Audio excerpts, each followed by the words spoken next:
এটা আমরা বারবার শুনেছি, ইন্নামাল আমালু বিন্নিয়াত, প্রত্যেকটি কাজের ফলাফল তার নিয়তের উপর।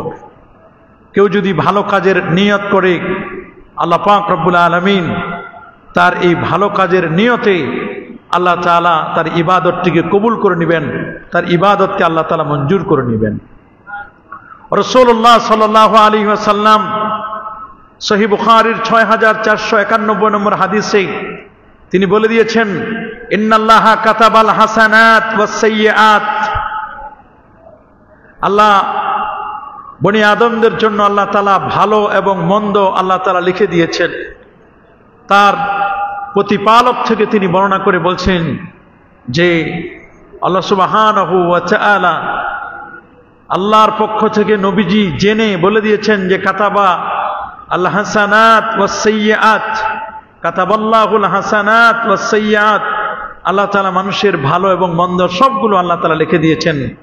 সুম্মা বায়ানা যালিকা ফামান হাম্মা বিহাসানাত, এরপর আল্লাহ পাক রব্বুল আলামিন তিনি বলে দিয়েছেন যে যে ব্যক্তি নেক কাজের নিয়ত করবে, ফালাম ইয়ামালহা কাতাবাহাল্লাহু, আল্লাহ পাক রব্বুল আলামিন তার জন্য লিখে দিবেন হাসানা, পরিপূর্ণ নেকি। কাতাবাহাল্লাহু লাহু ইনদাহু হাসানাতুন কামিলা, আল্লাহ তাআলা তার জন্য পরিপূর্ণ হাসানা লিখে দিবেন। একটা নেক কাজের নিয়ত করেছেন, একটা মসজিদ বানাবেন, একটা মাদ্রাসা বানাবেন, ভালো একটা কাজ করবেন, কিন্তু কাজটি এখন পর্যন্ত বাস্তবায়ন করতে পারেন নাই, হয়তোবা কোনো কারণে আপনার হয় নাই, অর্থের অভাব বা যে কোনো কারণে আপনার এই কাজটি করতে পারেন নাই। এই যে নেক নিয়ত করেছেন, নেক নিয়তের কারণে আল্লাহ তাআলা আপনার আমল নামায় পূর্ণ সওয়াব আল্লাহ দিয়ে দিবেন। শুধু তাই নয়, ফাইন হুয়া হাম্মা বিহা ফাআমিলাহা, যে নিয়ত করেছিল নিয়ত অনুযায়ী যদি ব্যক্তি এটা আমল করে, কাতাবাহাল্লাহু লাহু ইনদাহু আশরা হাসানাত ইলা 700 দাফিন ইলা আদাআফিন কাসীরা, আল্লাহ পাক রব্বুল আলামিন ওইটাকে 1 থেকে 10, 10 থেকে 70, 70 থেকে 700, 700 থেকে আরো বেশি বেশি গুণ আল্লাহ তাআলা তার নেক কাজের নিয়তের কারণে আল্লাহ বাড়াই দিবেন। ওমান হাম্মা বিসাইয়্যাহ, আর যে ব্যক্তি কোনো খারাপ কাজের নিয়ত করে, ফালাম ইয়ামালহা, কিন্তু খারাপ কাজটি সে এখন পর্যন্ত করে নাই, কাতাবাহাল্লাহু লাহু ইনদাহু হাসানাত কামিলাতান, এই যে সেই লোকটি এখনো খারাপ কাজটা করেন নাই, না করার কারণে আল্লাহ তাআলা তাকে কি করবেন, নেক নিয়ত দান করবেন। নিয়তের কারণে খারাপ কাজ করার একটা নিয়ত করেছিল কিন্তু কাজটা করেন নাই, এই জন্য আল্লাহ তাআলা তাকে সওয়াব দিবেন। ফাইন হুয়া হাম্মা বিহা ফাআমিলাহা কাতাবাল্লাহু লাহু সাইয়্যাতান ওয়াহিদা, খারাপ কাজের নিয়ত করছে কিন্তু খারাপ কাজটা এক পর্যায়ে করে ফেলছে, এই খারাপ কাজটা করার কারণে তাকে একটা শুধু নেকি নয়, একটা শুধু পাপ দিবেন। আর খারাপ কাজটা না করলে আল্লাহ তাআলা কি করবেন, তাকে সওয়াব দিবেন। নিয়ত করছিল যে আমি অমুকের ঘরে চুরি করব, কথার কথা এরকম একটা খারাপ কাজের নিয়ত করছে, বা আমি জেনা করব, আমি মানুষকে ওজনে ঠকাবো, এরকম একটা খারাপ নিয়ত করছে, কিন্তু এই কাজটা এখন পর্যন্ত কি বাস্তবায়ন করে নাই। এই বাস্তবায়ন না করার কারণে, খারাপ কাজের নিয়ত করলো বাস্তবায়ন করেন নাই, এই জন্য আল্লাহ তার আমল নামায় সওয়াব লিখে দিবেন। আল্লাহু আকবার। আর কোন ভালো কাজের নিয়ত করেছে এখন পর্যন্ত করে নাই, এই জন্য আল্লাহ পাক রব্বুল আলামিন তার আমল নামায় পূর্ণ সওয়াব আল্লাহ দিবেন। আর যদি ওই কাজটা করে তাহলে ওই কাজটা একের বদলা 10, 10 থেকে 70, 70 থেকে 700, 700 থেকে যতদূর আল্লাহ চান সেই পরিমাণ নেকি আল্লাহ লিখে দিবেন। কোন কারণবশত যদি খারাপ কাজের নিয়ত করার পরে করেই ফেলে, এই জন্য তাকে ডাবল পাপ দিবেন না, মাত্র একটা পাপ দিবেন। কয়টা? তাহলে দেখেন নেক নিয়তের কত ফজিলত, নেক নিয়তের কত ফজিলত। আল্লাহু আকবার বলেন। নবী পাক সাল্লাল্লাহু আলাইহি ওয়াসাল্লাম সুনানুন নাসাঈর 1787 নম্বর হাদিসে বলছেন, আহা দেখেন হাদিসটি, মান আতা ফারাশাহু, যে ব্যক্তি বিছানায় গেল, ওহয়ানবি আইয়াকুমা ইউসাল্লি মিনাল লাইল, বিছানায় যাওয়ার সময় মনে মনে নিয়ত করলো, আল্লাহ আমাকে তুমি যথাসময় উঠাই দিও, আল্লাহ আমি আজকে রাতে তাহাজ্জুদ করব। নিয়ত করছে, কি করছে? নিয়ত করতেছে তাহাজ্জুদ নামাজ নিয়ত পড়ার জন্য, আদায় করার জন্য নিয়তে বিছানায় আসলো, কিন্তু দেখতেছে কি, ফা গালাবাতুহু আইনাহু হাত্তা আসবাহা, নিয়ত করছে আল্লাহ আজকে রাতে তাহাজ্জুদ পড়ব, কিন্তু ওই দিন ঘুম এত বেড়ে গেছে, সারাদিন এত পরিশ্রম করেছে, পরিশ্রমের কারণে এমন ঘুম হয়েছে, এক ঘুমে ফজর, এক ঘুমে কি হাত্তা আসবাহা কুতিবা লাহু মা নামা। আল্লাহ নবী বলছেন, এই যে নিয়ত করেছে বিছানায় যাবার সময় তাহাজ্জুদ পড়ব, বান্দা আমার উঠতে পারে নাই, বিছানায় থেকে ঘুম বেশি তার পেয়ে গেছে, এই নেক নিয়তের কারণে আল্লাহ তাআলা তাকে সারা রাত তাহাজ্জুদ পড়লে যেই পরিমাণ সওয়াব পেত, ওই পরিমাণ সওয়াব নেক নিয়তের কারণে আল্লাহ দান করবেন। ওয়া কানা নাওমাহু সাদাকা আলাই, এই ঘুমটা তার জন্য সাদাকা হয়ে যাবে। আল্লাহু আকবার। সাদাকাতান আলাই মির রাব্বিহি, রবের পক্ষ থেকে সাদাকা হবে। আহা, চিন্তা করে দেখেন, আপনি চিন্তা করে দেখেন নেক নিয়তের কত বরকত। এই জন্য আমরা নেক নিয়ত করব, যে কোনো কাজ করবেন ভালো নেক নিয়ত করে নেবেন।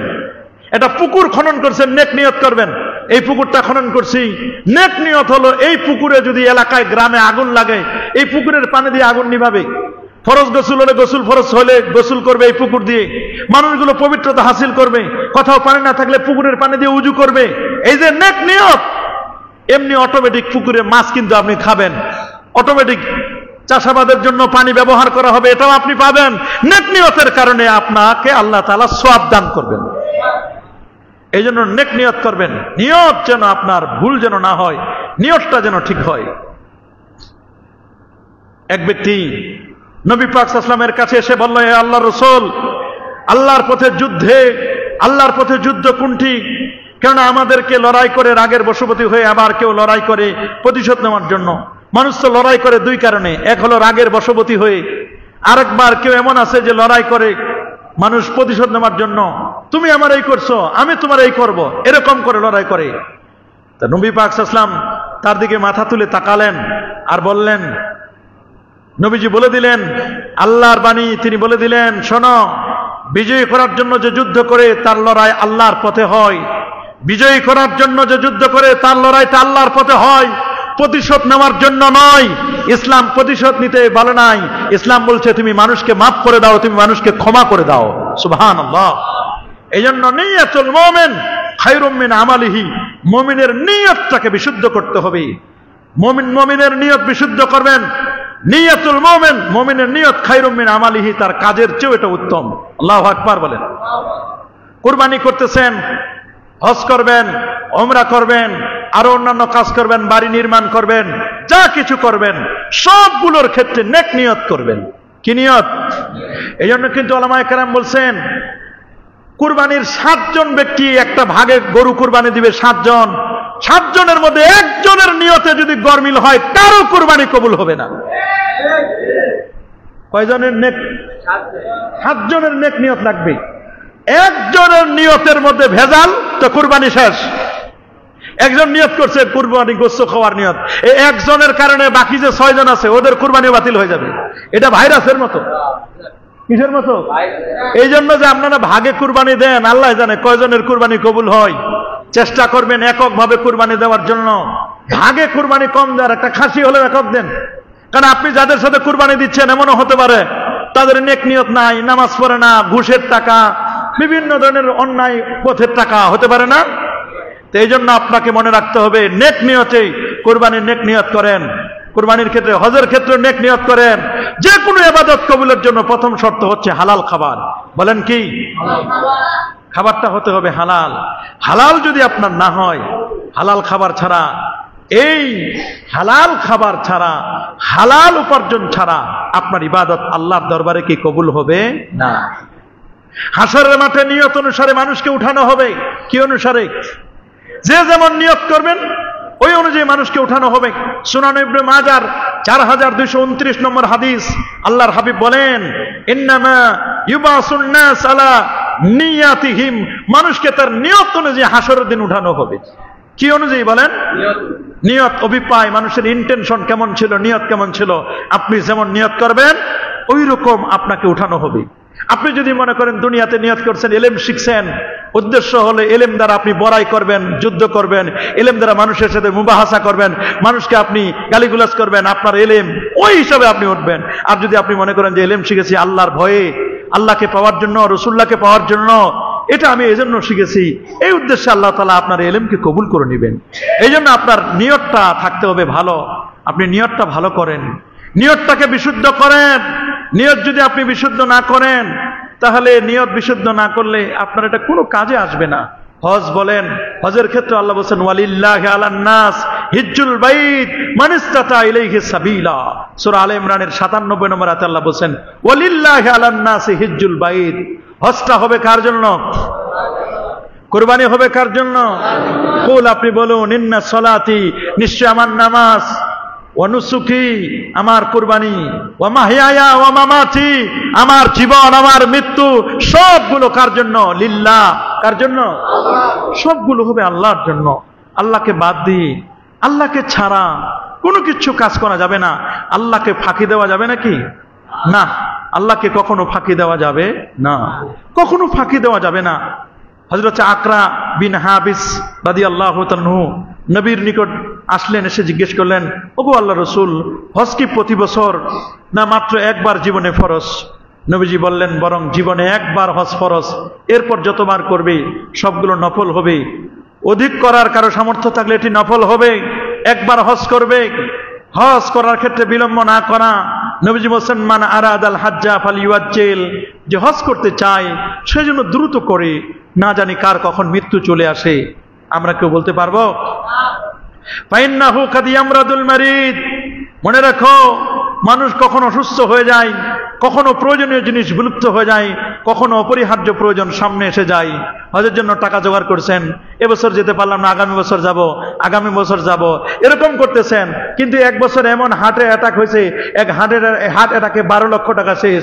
এই যে টাকাটা জোগাড় করছেন হজ করার জন্য, হজ তো করতে চাইছিলেন, নিয়ত করছিলেন হজ করব, কিন্তু জীবন তো বাঁচাতে হবে, হার্ট অ্যাটাক করছেন, 12 লাখ টাকা এখানে চলে গেছে। হজের যা জোগাড় করছিলেন হজের চেয়ে ডাবল টাকা চলে গেছে, হজ আর করতে পারলেন না। রাসূল বলেন যার উপর হজ ফরজ হলো অথচ হজ করলো না, সে ফালিয়ামুত ইনশা ইয়াহুদিয়ান আও নাসারানিয়া, সে ইহুদি হয়ে মারা যাক অথবা খ্রিস্টান হয়ে মারা যাক, এতে আমি নবীর কোনো যায় আসে না। এজন্য হজ ফরজ হওয়ার সাথে সাথে হজ করতে হবে। মেয়ে বিয়ে দিব, ছেলে বিয়ে দিব, আর পরিবেশ ঠিক হোক, আরেকটু বুড়া হই, এত তাড়াতাড়ি আমার বয়স হয় না, এত তাড়াতাড়ি আমি হজ করব না। ইন্দোনেশিয়া আবার অন্যান্য রাষ্ট্র শুনেছি হজ না করলে বিয়ে দেয় না, হজ না হলে কি বিয়ে দেয় না। হজ করতে হবে আগে, প্রত্যেক বাড়ি বিয়ে দিবে, ছেলে হোক মেয়ে হোক, হজ না হলে এটা আইন করে দিয়েছে তারা, হজ না করলে কি বিয়ে দেবে না। আমাদের দেশে যেমন 18 বছর আইন আছে না, 18 বছর আগে কোনো বিয়ে নাই, এটা যেমন আছে, আর ওই দেশে হজ না করলে কোনো বিয়ে নাই। দেখছেন নি সরকারের কি আইন করছে। আর আমরা খালি চাই খালি কেমনে টাকা বাড়াবো, কেমনে খালি টাকা বাড়াবো। যদি থার্ড ক্যারিয়ার সিস্টেম করতো, কমপক্ষে ওখানে 1-1.5 লাখ টাকা কমে যেত।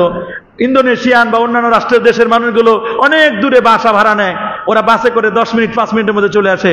আমাদের জন্য অনেক দূরে যদি বাসা ভাড়া নিয়ে ওইখানে 1-1.5 লাখ টাকা কমতো, এখানে থার্ড ক্যারিয়ারে 1.5 লাখ, এখানে 1.5 লাখ, 3 লাখ টাকা কমলে তো 3 লাখ টাকায় মানুষ, যেখানে এখন বর্তমানে 6 লাখ, ওইটা 3 লাখ টাকায় কত মানুষ হজ করতে পারতো। এই যে দিন দিন খালি টাকা বাড়তেছে। জিজ্ঞেস করলে, যখন মন্ত্রীদেরকে জিজ্ঞেস করা হয়, সচিবদেরকে জিজ্ঞেস করা হয়, বলে এটা অদৈব কারণ, জানে না। জানি না আমরা, উপরের নির্দেশ, উপরের নির্দেশটা যে কি এটা আল্লাহ জানে। উপরে তো আল্লাহ, উপরে তো আল্লাহ তাআলা ছাড়া, আল্লাহর নির্দেশ ছাড়া আর কার নির্দেশ আমরা মানবো? কথা বলেন। এখন উনি যে উপর দ্বারা কি বুঝাইছে আল্লাহ ভালো জানেন। তো এই জন্য সাবধান, আসলে বান্দাদের জন্য সহজ করে দিতে হয়। আল্লাহর দিনটা সহজ, ইয়াসসিরু ওয়ালা তুআসসিরু বাশশিরু ওয়ালা তুনাফিরু, মানুষের জন্য সহজ করে দাও। আল্লাহ যদি কোনো বান্দার জন্য সহজ করে, আল্লাহ তাআলা কিন্তু তার জন্য কার্যক্রমকে সহজ করে দিবেন। এজন্য আল্লাহর রাস্তায় হজ করার ক্ষেত্রে আপনারা খুব প্রায়োরিটি দিবেন, হজ করার জন্য চেষ্টা করবেন। হজ করার জন্য পৃথিবীতে সব জায়গায় ভেজাল ঢুকছে, ভেজাল মুক্ত এখনো আছে 2টা জায়গা, একটা মক্কা শরীফ আর একটা হলো মদিনা শরীফ। সব জায়গায় ভেজাল। বলেন সব জায়গায় কি? এমন কোন জায়গা নাই, এমন কোন সেক্টর নাই যে ভেজাল নাই। এখনো আল্লাহ তাআলা ঠিক রাখছেন, মক্কা মদিনা এখনো আগের মতোই আছেন।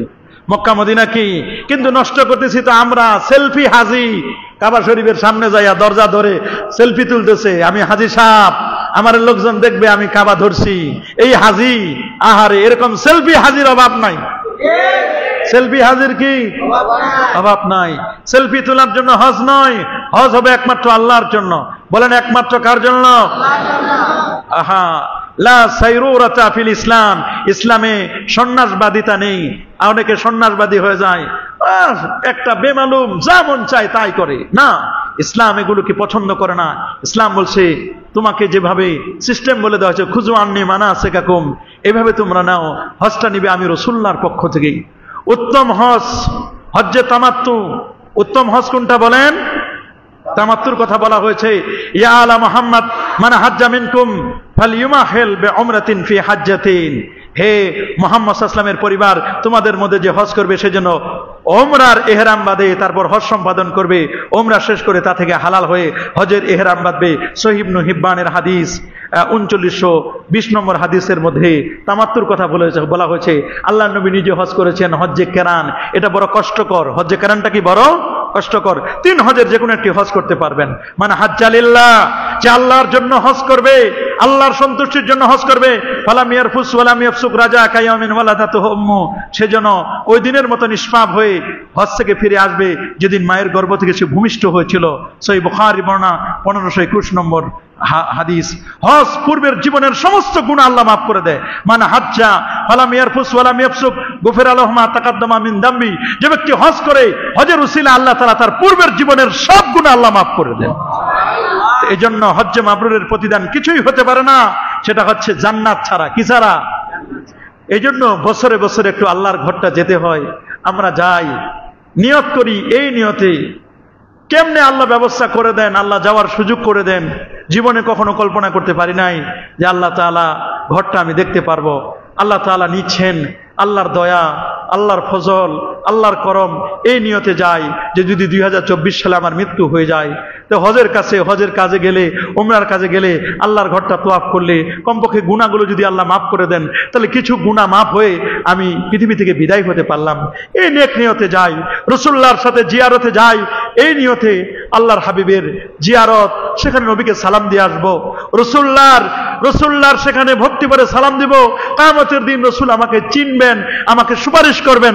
রসুল বলে দিয়েছেন, মান হাজ্জা, যে ব্যক্তি হজ করলো, ওমান যারা কবরি, হজ করার পরে আমি রসুল্লাহর রওজা জিয়ারত করলো, ওয়াজাবাত লাহু শাফাআতি, আমি রসুলের সুপারিশ তার জন্য ওয়াজিব হয়ে গেল।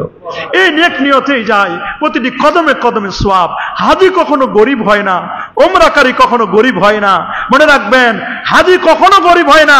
3 লাখ টাকা খরচ করলেন, 6 লাখ টাকা খরচ করলেন, প্রত্যেকটা টাকা দেখবেন ওই আরেক হজ আসার আগে আল্লাহ কোন জায়গা থেকে ব্যবস্থা করে দিয়েছে।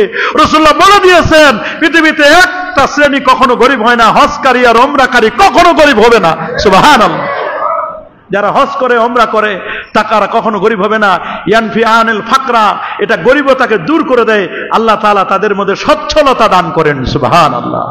কাবার সাথে অ্যাটাচমেন্ট তৈরি করা, রাসূলুল্লাহর রওজার সাথে অ্যাটাচমেন্ট তৈরি করা, বছরে বছরে রাসূলুল্লাহর সাথে দেখা করা, বছরে বছরে আল্লাহর ঘরের সাথে দেখা করা, আল্লাহর মহিমায় উজ্জীবিত হওয়া, লাব্বাইক আল্লাহুম্মা লাব্বাইক বলে আল্লাহকে হাজিরা দেওয়া, এটা কিন্তু একটা বড় ভাগ্যের ব্যাপার।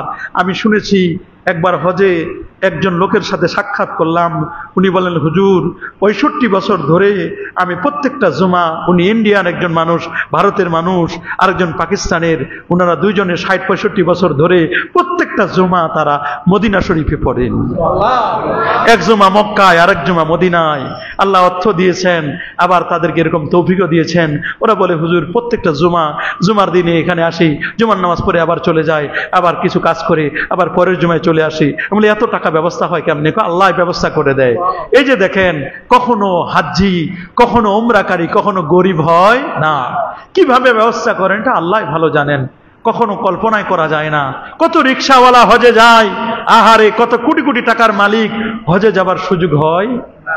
আমার এলাকায় একজন মানুষের 100 বিঘা জমি, 100 বিঘাকে 1000 বিঘাও হবে মনে হয়, খালি বলছে হজে যাবে, ভাগ্যে জুটে নাই। আর তার পাশের বাসা, কাছাকাছি একটা লোকের বাসা, রিক্সা চালায় ঢাকায় এসে। রিক্সা চালাইতে গিয়ে যেই মানুষটা রিক্সায় উঠে, আগে তো হরতাল ছিল, অবরোধ ছিল, প্রথমে হরতাল অবরোধ হলে রিক্সাওয়ালাদের ব্যবসা জমজমাট। রিক্সাওয়ালাদের ব্যবসা কি? জমজমাট। রিক্সায় বড় বড় অফিসাররা উঠেন, হরতালে গাড়ি বের করেন না। যেই অফিসার উঠতো বলতো, স্যার আমি হজে যাওয়ার নিয়ত করেছি, স্যার আমি হজে যাওয়ার নিয়ত করছি, আপনার যেটা ভাড়া ওইটা আপনি দিবেন, কিন্তু আপনি যদি একটু ভালো মনে করেন আমার জন্য একটু বাড়ায় দিয়েন। তো এরকম জিজ্ঞেস করলেন কত উঠছো? বলে 1785 টাকা হয়েছে এখন পর্যন্ত। বলে বেটা হজে লাগবে 2 লাখ টাকা, তুমি 1785 টাকা দিয়ে হজে যাওয়ার নিয়ত করছো? বলে আমি নিয়ত করছি, আল্লাহ কয় বছরে কবুল করবেন আল্লাহ ভালো জানেন। এরকম একদিন হরতালে এক বড় অফিসারের সাথে দেখা। এই অফিসার বলছে কত টাকা? বলে স্যার আমার 2190 টাকা হয়েছে। বলে 2190 টাকা হয়েছে? বলে হ্যাঁ। বলে হজে যাওয়ার নিয়ত করছি স্যার, একটু বাড়াই দেন, আপনার দ্বারা 2200 জন পুরো একটু বাড়াই দেন। বলে বেটা 2200 টাকা দিয়ে হজে যাওয়া যায়? হজে যেতে লাগে 2 লাখ 2.5 লাখ টাকা, তুমি 2200 টাকা দিয়ে হজে যাবা? নিয়ত করেছি। বলে ঠিক আছে, তোমার কোনো নাম্বার আছে? বলে হ্যাঁ নাম্বার আছে, আমার না আমার পাশের এক রিক্সাওয়ালার নাম্বার আছে, এই দাও নাম্বারটা দাও আমারে। বলে আমি তো স্যার লিখতে জানি না, আমি খালি মুখস্থ করে রাখছি। বলে বলো মুখস্থ। নাম্বারটা নিছে, ওনার কর্মচারী পাঠাই দিছে ওকে পাসপোর্ট করার জন্য, ওকে নিয়ে আসে পাসপোর্ট করাইছে। পাসপোর্ট, ভিসা, টিকিট, টাকা নাও, কই মদিনা যাব। এই না মদিনার টিকিট, মদিনা যাবার তোমার ব্যবস্থা করে দিয়েছি। আল্লাহ যদি কাউকে নেন, দুনিয়ার কোন মানুষ তাকে বাধা দিতে পারে? মদিনা যাওয়ার নেক নিয়ত থাকতে হয়, খানায় কাবা দেখার নেক নিয়ত থাকতে হয়। যদি নেক নিয়ত থাকে আল্লাহ তাআলা কবুল করে নেন। আল্লাহ তাআলা কি করে নেন? কার হজ আল্লাহ কবুল করবেন এটা কি আমরা কেউ জানি? কি বলেন জানি আমরা? কেউ জানি না। প্রখ্যাত সুফি সুলতানিয়া মুজাদ্দিদিয়া তরিকার ইমাম সৈয়দ আবুল ফজল সুলতান আহমদ রহমতুল্লাহ আলাইহি, আল্লাহু আকবার, বড় বুজুর্গ ছিলেন। তিনি আলী ইবনুল মুআফিক নামে দামেস্কের অধিবাসী এক দরিদ্র মুচি, দীর্ঘ 30 বছর পর্যন্ত তার কষ্টার্জিত অর্থ থেকে সঞ্চয় করেছিলেন হজ করার জন্য। 30 বছর ধরে মুচিগিরি করে, মানুষের জুতা সেলাই করে। কি করে বলেন না? কি করে? জুতা সেলাই করে, জুতা। 30 বছর ধরে 2 টাকা 5 টাকা 10 টাকা করে প্রতিদিন 2 টাকা 1 টাকা করে জমা করতে করতে করতে করতে করতে করতে 30 বছরের উপার্জিত সম্পদে হজে যাওয়ার জন্য নিয়ত করেছেন। তিনি যখন হজে যাবেন তার আগের দিন তার স্ত্রী বলল, স্ত্রী বলল আমার তো গোশত খেতে মন চাচ্ছে। তিনি বললেন আমার কাছে বাড়তি টাকা নেই গোশত কেনার মতো, হজের টাকা থেকে যদি আমি গোশত কিনি তবে আমার হজে যাওয়া হবে না। তোমাকে যদি আমি গোশত কিনে দিই তাহলে তো আমার হজে যাওয়া হবে না। তখন স্ত্রীর আবদার রাখতে গিয়ে পাশের বাড়িতে গেলেন একটু গোশত আনার জন্য। তিনি তার প্রতিবেশীকে বললেন আপনার বাড়ি থেকে মাংস রান্না করার ঘ্রাণ পাওয়া যাচ্ছে, আমার স্ত্রীর বড় আশা একটু গোশত, একটা গোশতের টুকরা খাবে। আমি হজে যাচ্ছি, আমার স্ত্রী গোশত খাওয়ার নিয়ত করেছে, যদি আমি গোশত কিনতে যাই আমার হজের টাকা হজে যাওয়া হবে না, আর যদি আমি হজে যাই তাহলে আমার স্ত্রীর গোশত খাওয়া হবে না। আপনাদের কাছে আপনাদের বাসা থেকে গোশতের ঘ্রাণ পাওয়া যাচ্ছে, প্রতিবেশী হিসাবে আপনারা আমাদেরকে একটু গোশত দেন। তখন বাড়িওয়ালা বলল, যে বাড়ি থেকে গোশতের ঘ্রাণ আসতেছে, ভাই এ মাংস আপনাদের জন্য হালাল নয়, আমাদের জন্য এটা হালাল, আর আপনাদের জন্য এটা কি নয়। আমরা গরিব মানুষ, আমাদেরকে এই মাংসটা আমরা খেতে পারবো, আপনাদের জন্য এটা খাওয়া হবে না। বলে কেন? কারণ আমরা 7 দিন যাবত আমরা অনাহারে আছি। কয়দিন? মুচির পাশের বাড়িওয়ালা বলল 7 দিন ধরে আমরা অনাহারে আছি, আমাদের বাসা থেকে যে গোশতের ঘ্রাণ পাচ্ছেন এটা কোনো হালাল প্রাণীর গোশত নয়, এটা হারাম শুকরের গোশত, এটা খেয়ে আমাদের জীবনটা রক্ষা করার জন্য আমরা এমনটি করছি, আপনাদের জন্য এটা জায়েজ না, এটা আমাদের জন্য জায়েজ। তখন সেই 30 বছরের অর্জিত অর্থ, কত বছর? 30 বছরের উপার্জিত সেই অর্থটি হজের জন্য যেটি রেডি করেছিলেন, তিনি চিন্তা করলেন আমি হজে যাব, আমার পাশের বাসায় 7 দিন পর্যন্ত ক্ষুধার্ত থাকবে মানুষ, আর আমি হজে চলে যাব, এটা হতে পারে না।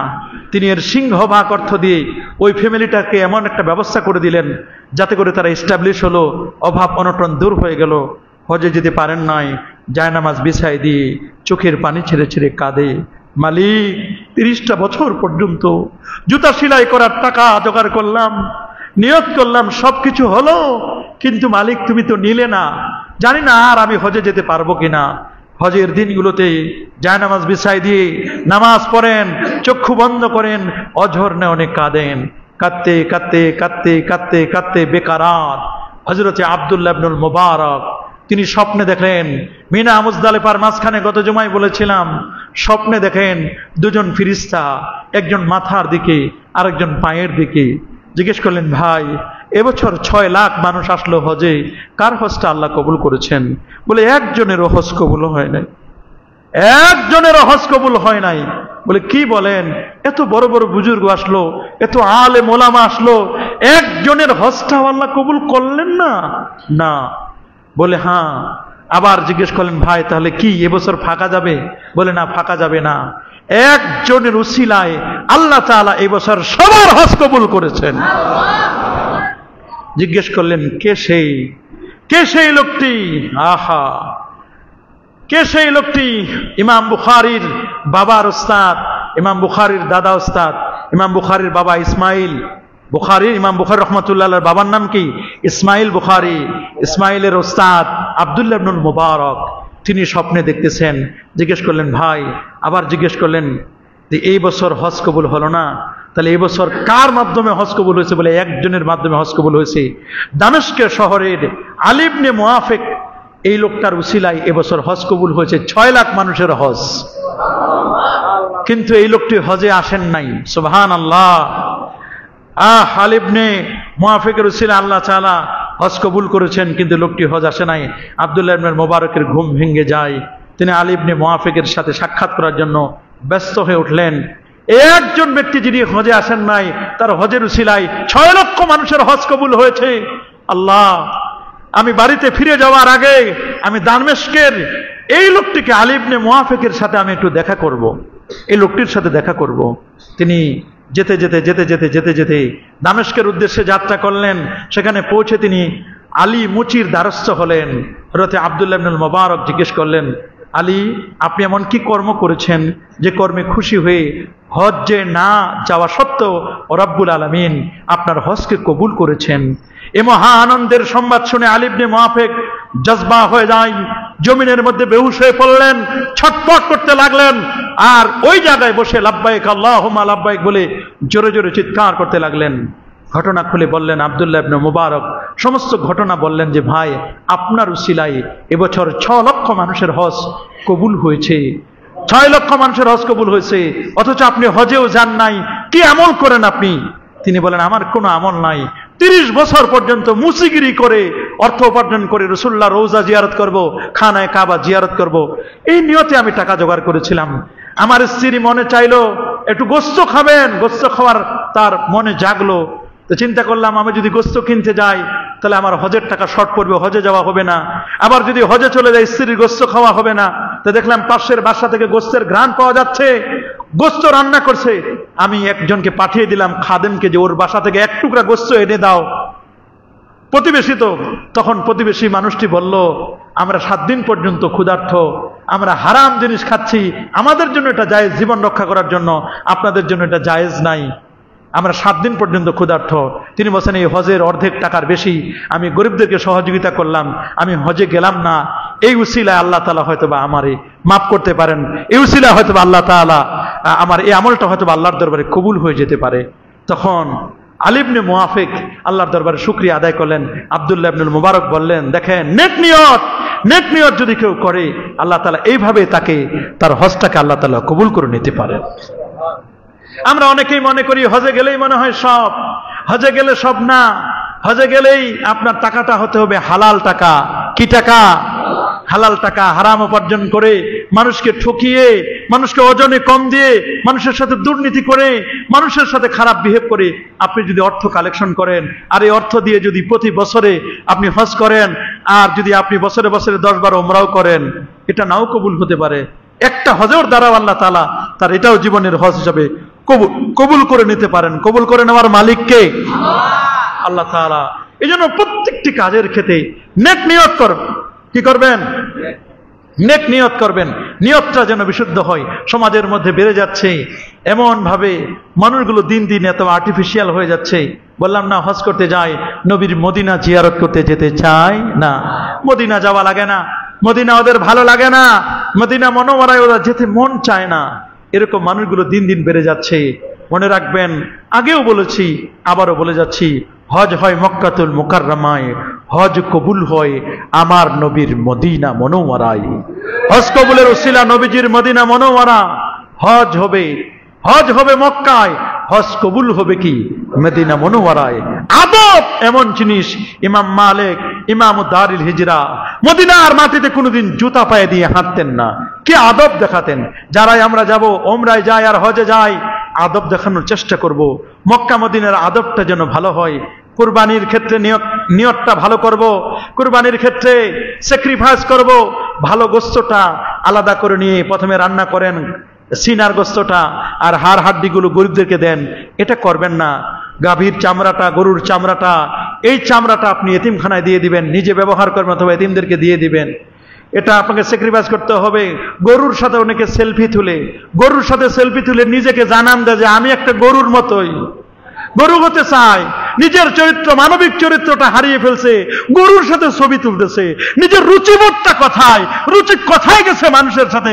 একটা মানুষ মানুষের সাথে ছবি তুললেও বোঝা যায় তো এটা গরুর সাথে ছবি তুলতেছে। উনি গরুর মতো হয়ে গেছে, গরুর মতো এরকম সেলফি তুলতেছে যে আমি এই গরুটা কোরবানি দেব। গরুটার মালায়, গলায় কত মাল্য পরিধান করে এলাকা এলাকায় দেখাই বেড়াচ্ছে। আবার কেউ বলছেন কুরবানি এটা একটা প্রথা। কুরবানি প্রথা নয়, কুরবানি একটা ইবাদত। বলেন কুরবানি কি? কুরবানি এটা একটি ইবাদত, কুরবানি একটা ইবাদত। এই ইবাদতটাকে নিছক মনে করবেন না, নিছক এটা প্রথা মনে করবেন না। যখন তসলিমা নাসরিন বলেছিল বিবাহ একটা প্রথা, একদিন উঠে যাবে, নাউজুবিল্লাহ। কুরবানিটাকে অনেকে প্রথা মনে করেন। অনেক অ্যাক্টরস, অনেক বড় বড় পণ্ডিত এখন দাঁড়িয়ে গেছে, অনেক বিভিন্ন ধরনের অর্থনীতিবিদ এখন বলে, বিভিন্ন ধরনের বিভিন্ন নাট্যকার এখন ফতোয়া দেয়। ফতোয়া দিয়ে বলে যে না, গরিব দুঃখীদেরকে দান করে দেব। কুরবানি দিতে চায় না, ওই কুরবানির টাকাটা গরিব দুঃখীদেরকে দান করে দেব। কুরবানি এটা আল্লাহর বিধান, দান করেন এটাও দিতে হবে। আর সদকাতু তারুদ্দুল বালা, সদকা দিলে বালা মুসিবত দূর হয়ে যায়। দক্ষিণবঙ্গে বিপদগ্রস্ত মানুষগুলো, সিলেটের নিম্নাঞ্চল যেখানে প্লাবিত হয়েছে, কুড়িগ্রাম সহ এই সমস্ত অঞ্চলগুলোতে যেখানে প্লাবিত হয়েছে, মানুষগুলো না খেয়ে রয়েছে, বহুত কষ্ট করছে, এদেরকে আপনি সহযোগিতা করেন। ওই সহযোগিতার নামে কুরবানিকে বাদ দিয়ে নয়, কুরবানিকে বাদ দিয়ে নয়, কুরবানি করেন, কুরবানির সাথে আপনি সহযোগিতা করেন। এটাকে প্রথা মনে করে এটা বাদ দিয়ে আপনি সহযোগিতা করবেন, এটা যেন না হয়। কোন অদৈব কারণে দেশের চামড়া শিল্প আস্তে আস্তে ধ্বংসের দিকে হয়ে যাচ্ছে। যেই চামড়ার টাকা দিয়ে এতিমখানা লিল্লা বোর্ডিং গুলো চলতো, গরিব দুঃখীরা 2টা পয়সা পাইতো। কি যে কারণ! জুতা কিনতে গেলে 3000 টাকার নিচে জুতা হাত দিয়ে ধরা যায় না, কিন্তু চামড়ার দাম এত কম, মনে হয়তো জুতা আরো সস্তা হওয়ার কথা। জুতার দাম ঠিকই বাড়ছে, মাগার চামড়ার দাম বাড়ে নাই। এটাও আরেকটা যেন কূটকৌশল কারা যেন চালে দিচ্ছে। চামড়ার জুতা কিনতে যান, দাম কম না বেশি? বলেন না, চামড়ার জুতা কিনতে যান, দাম কম না বেশি? কালি করাইতে যাবেন, আগে 10-20 টাকা দিয়ে চামড়ার জুতা কালি করা যায় তো। এখন কালি করাইতেও 50 টাকা, 100 টাকার নিচে নাই। বলে স্যার 100 টাকার কালি না 50 টাকার? 50 টাকার কালি মানে 3 দিন পর আর থাকবে না, পাতলা দিয়ে দিবে, দেখা যাবে না ভালো। স্যার 100 টাকার কালি নিবেন না 50 টাকার নিবেন? যেটা নিবেন সেটাই দিব। দেখেন জুতার কালি করতে 100 টাকা লাগে, অথচ একটা গরু 1 লাখ 1.5 লাখ টাকার একটা গরু কিনলেন, গরুর চামড়াটা কি বিক্রি করবেন? নেওয়ার মতো কেউ নাই। 100 টাকা 150 টাকা ফকিরের মতো দাঁড়ায় থাকার লাগে। চামড়া নিবেন, চামড়া নিয়ে যান, মাঝে মধ্যে এতিমখানায় পাঠাই দেয়, ফোন করে পাওয়া যায় না। এটা যে কি কারণ বুঝে আসে না আমার। অথচ ওই চামড়া দাবাঘাত করতে যে লবণ লাগে, লবণের দামও কম না। 5 কেজি 7 কেজি যে লবণ লাগে, লবণ কিনতেও তার চেয়ে চামড়ার চেয়ে লবণের দাম বেশি। কি অদৈব কারণ! কোথায় যে কারণটা চামড়া শিল্পটাকে আস্তে আস্তে ধ্বংস করে দিচ্ছে। এখানে কেমন যেন ইসলাম বিরোধী গন্ধ আমি পাচ্ছি, এখানে ইসলাম বিদ্বেষী গন্ধ পাচ্ছি। মানে এই চামড়ার কালেকশন দিয়ে অনেক মাদ্রাসার এতিমখানা লিল্লা বোর্ডিং গুলো চলে, অনেক গরিব দুঃখী চলে। এখানে কারা যেন গুটি চালাইতেছে আল্লাহ ভালো জানেন। আল্লাহ এদের হেদায়েত দান করুন।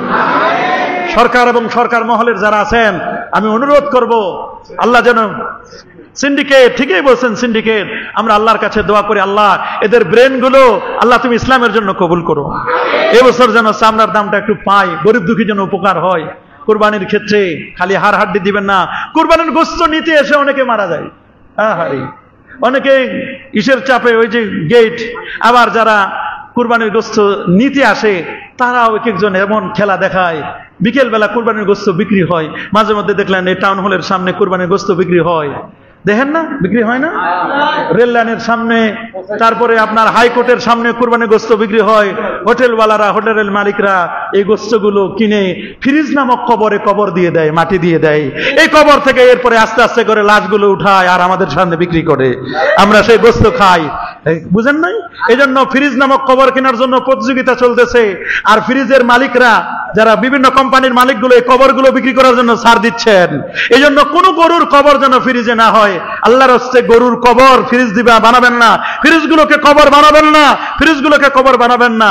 যার যেটা হক, গরিবদের হক গরিবদেরকে দিয়ে দেন, আত্মীয়দের হক আত্মীয়দেরকে দিয়ে দেন, নিজের হকটা নিজে রাখেন।